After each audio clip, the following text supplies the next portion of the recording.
So what is electronic record? Electronic record के बारे में क्या कहा गया है? इलेक्ट्रॉनिक रिकॉर्ड बेसिकली जो टर्म है, this term is not defined in IPC. मैं पहले कहते रहा हूं, या आप भी इसको पढ़ोगे तो समझ में आ जाएगा कि इलेक्ट्रॉनिक रिकॉर्ड जो टर्म है, this term is not defined in IPC. क्यों ऐसा कह रहे हैं? क्योंकि इसमें क्या लिखा गया है? What is in the section 29? Section 29 के अंदर क्या कहा गया है सेम मीनिंग वही होगा और कुछ अलग नहीं होगा। सो शैल हैव द मीनिंग, पढ़ने का तरीका समझ लो जो लोग न्यू कमर हो, shall have the meaning assigned to. तो इसमें कुछ नहीं करना है, जो आईटी एक्ट का सेक्शन 2 है, 2 के बाद सब सेक्शन 1, उसके बाद क्लॉज टी। यहाँ देखो सब लिखा हुआ है, सेक्शन होगा पहले 2, उसके बाद सब सेक्शन, उसके बाद क्लॉज। तो ये हुआ सेक्शन, ये हुआ आपका सब सेक्शन, ये हुआ clause.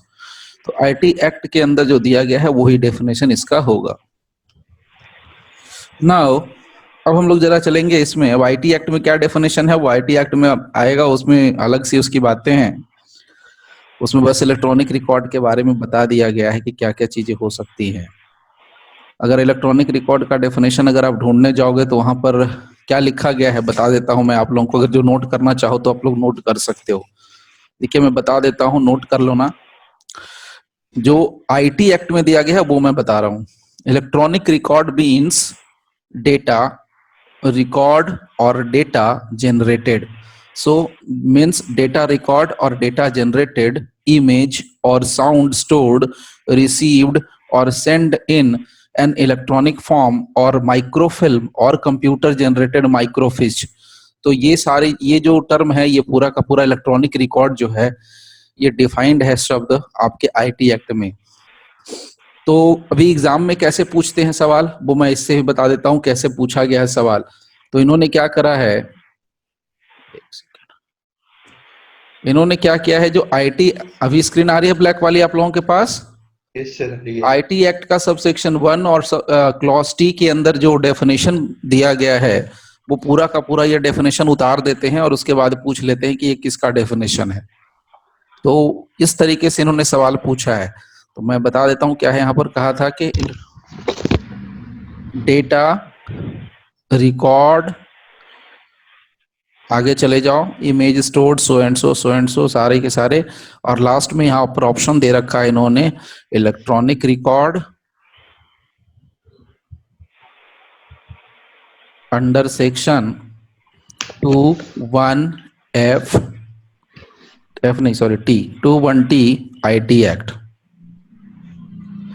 B electronic record under section 29A IPC। C both A and B, और D none of the above। What will be the answer? क्या आंसर होगा सर? ए क्यों होगा सर? बी होगा। बी होगा, अच्छा। और नहीं सॉरी, बी नहीं, ए ही होगा। ए ही होगा, क्यों ए क्यों होगा? क्योंकि डाटा का मतलब तो आईटी एक्ट में ही है ना सर। नहीं ये यहाँ मैंने पूरा लिखा नहीं है, मैं पूरा लिखने के लिए नहीं बैठा था। जो इलेक्ट्रॉनिक रिकॉर्ड शब्द की डेफिनेशन है उसमें से मैंने निकाल के दिया इलेक्ट्रॉनिक रिकॉर्ड का डेफिनेशन।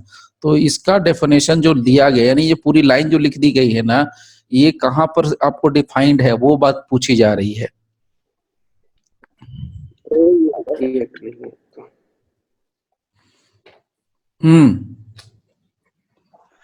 चौथा होगा सर। कौन सा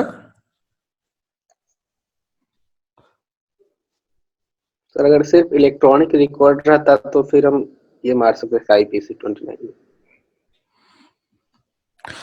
सी होगा, सी जो ए में डिफाइंड है वही बी में डिफाइंड है, दोनों तो सेम है ना, इसीलिए आपको सी लगाना चाहिए कि ए और बी दोनों में जो डिफाइनेशन है वो सेम है।